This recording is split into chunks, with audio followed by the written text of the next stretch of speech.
Hi, welcome in this video. I'm going to give you an interesting framework that will allow you to think on how to grow a cluster.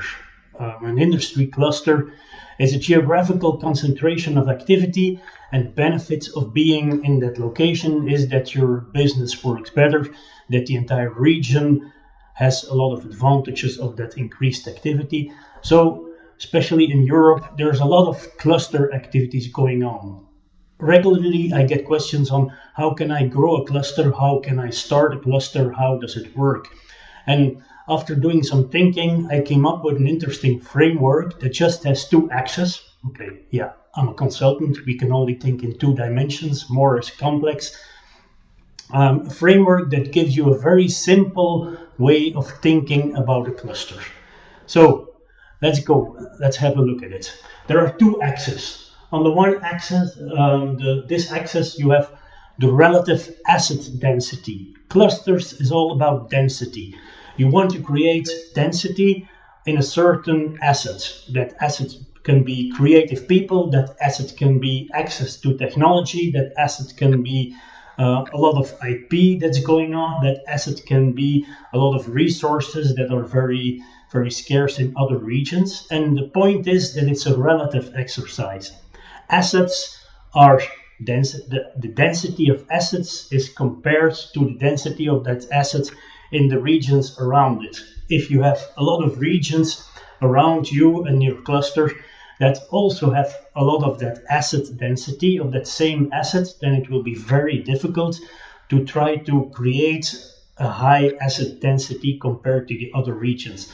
So it's a relative asset density. You need to think of where am I with my cluster and where are the other asset pools that are competing with what I want to do in my cluster.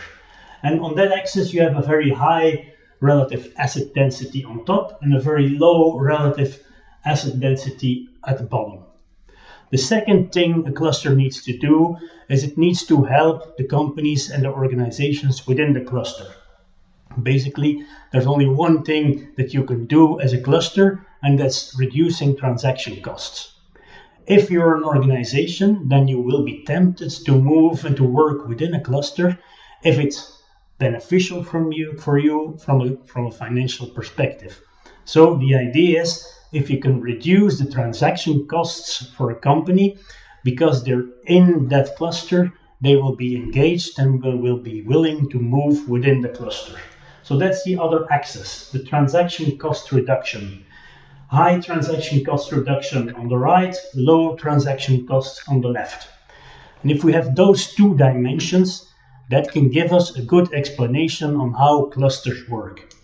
Obviously, the best place to be is what I call the star here, in line with the Boston Consultancy Group matrix.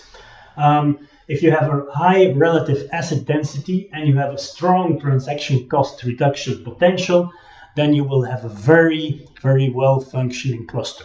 On the other hand, if you have a low relative asset density and a low transaction cost reduction, then you will not have a cluster. You can think you have a cluster, you can try to do stuff like a cluster, but it's not going to work. So the idea is how can you move from the zombie stage on the bottom left to the star stage. Either you can do it through building up the relative asset density, and if you have a high relative asset density but a low transaction cost reduction, that's what I would call a point of interest. Companies will want to be there because something is happening. Okay, something is moving and something is happening there.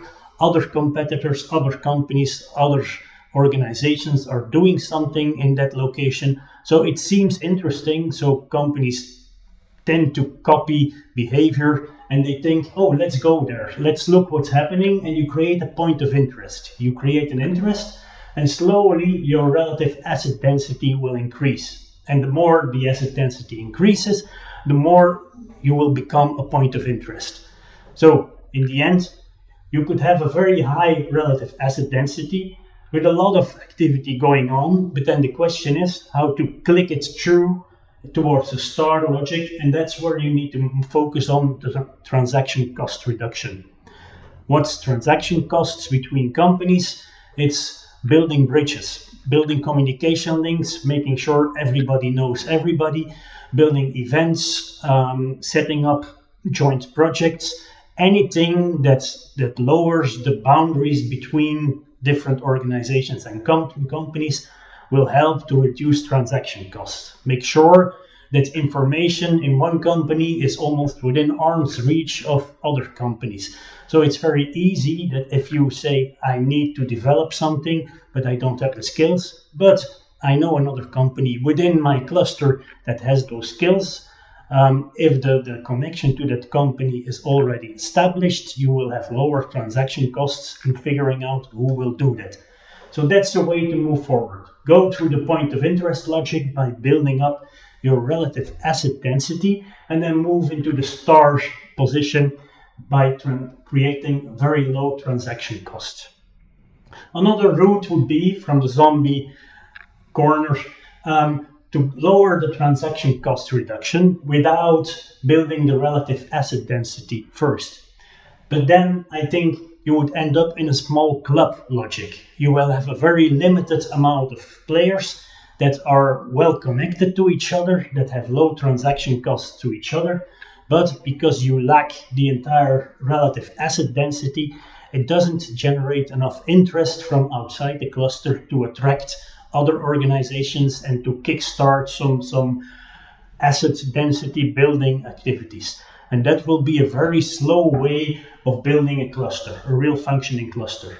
For the organizations that are in a club setting, in the very small group that interacts with each other, it can be very beneficial and it can be interesting, but it's very difficult to talk about the cluster.